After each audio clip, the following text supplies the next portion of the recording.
ఒక్క క్షణం ఊహించండి, మీ చేతిలో ఒక నోట్బుక్ ఉంది. ఆ నోట్బుక్లో మీరు ఎవరి పేరు రాస్తే ఆ మనిషి వెంటనే చనిపోతాడు. మరి అలాంటి నోట్బుక్ మీ దగ్గర ఉంటే మీరేం చేస్తారు? ఈ ప్రశ్నకి ఆన్సర్ మీకు తెలిసినా తెలియకపోయినా మీరు ఖచ్చితంగా చూడాల్సిన anime series death note. Anime story అని లైట్గా తీసుకోకండి. ఆ సిరీస్ చూశాక మీరు ఏ సినిమా చూసినా, ఏ వెబ్ సిరీస్ చూసినా ఇందులో డెత్ నోట్ లెవెల్ ఇంటెలిజెన్స్ కనబడట్లేదే అని మీకు ఖచ్చితంగా అనిపిస్తుంది. నా వరకు అయితే డెత్ నోట్ ఒక ఇంటెలెక్చువల్లీ డిజైన్ సైకలాజికల్ ఎక్స్పెరిమెంట్. ఈ సిరీస్ కథ ఏంటి, అసలు ఈ సిరీస్ మనం ఎందుకు చూడాలి అనే విషయాన్ని ఈరోజు మనం డిస్కస్ చేయబోతున్నాం. So welcome back to our channel the cine fable studio. ఇక కథ విషయానికి వస్తే, జపాన్లోని టోక్యో నగరంలో ఒక స్టూడెంట్, అతని పేరు లైట్ యాగామి. అతను ఒక బ్రిలియంట్ మైండ్, ఒక టాప్ స్టూడెంట్. కానీ అతని జీవితంలో ఒక ఫ్రస్ట్రేషన్ ఉంటుంది.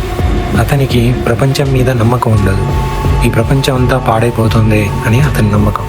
దానికి కారణం అతని తండ్రి పోలీస్ ఆఫీసర్ అవడం. పైగా ఈ న్యూస్లో వచ్చే నేరాలు, హత్యలు, అవినీతి చూసి విసిగిపోయి ఉంటాడు మన లైట్. అలాంటి వాడికి ఒకరోజు ఒక నోట్బుక్ దొరుకుతుంది. అదే డెత్ నోట్. ఓపెన్ చేస్తే అందులో ఒక రూల్ ఉంటుంది. ఏ మనిషి పేరు ఈ నోట్బుక్లో రాస్తే ఆ మనిషి చనిపోతాడు అని. ముందు లైట్ నమ్మడు, కానీ తర్వాత క్యూరియాసిటీతో టీవీ న్యూస్లో చూసిన ఒక క్రిమినల్ పేరు ఆ డెత్ నోట్లో రాస్తాడు. కొన్ని క్షణాల తర్వాత న్యూస్ వస్తుంది, ఆ క్రిమినల్ చనిపోయాడు అని. ఇక అంతే, ఆ క్షణం లైట్ మనసులో ఒక డేంజరస్ ఐడియా పుడుతుంది.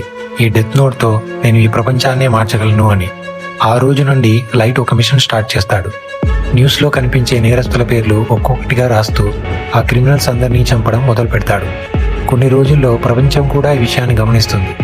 ఏంట్రా ఇది, క్రిమినల్స్ అంతా సడన్గా అర్థం కాని విధంగా చనిపోతున్నారే అని. ఎవరు దీనికి కారణం అని అందరికీ ఒకటే ప్రశ్న. అప్పుడు చంపుతున్నది ఎవరో తెలియదు కనుక వాళ్ళు చంపేవాడికి కీరా అని పేరు పెట్టి ఫ్యాన్స్ అయిపోతూ ఉంటారు. జపాన్ భాషలో కీరా అంటే కిల్లర్ అని అర్థం. లైట్ కూడా ఈ కీరా నేమ్ని, ఇక ప్రజల రియాక్షన్స్ని చూసి తను చేసేది కరెక్టే అని కంటిన్యూ చేస్తూ ఉంటాడు. కానీ ప్రజలకి చట్టం మీద, న్యాయం మీద నమ్మకం పోతోంది అని ఆ కీరాని ఎలాగైనా కనిపెట్టి పట్టుకోవాలని మొత్తం పోలీస్ డిపార్ట్మెంట్ నిర్ణయిస్తుంది. అప్పుడు వాళ్ళకి రికమెండ్ అయ్యే పేరు ఎల్.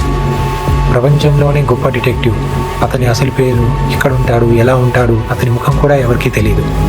కానీ ఎల్ ఎంట్రీ ఇస్తాడు, కీరాని నేనే పట్టుకుంటానంటాడు.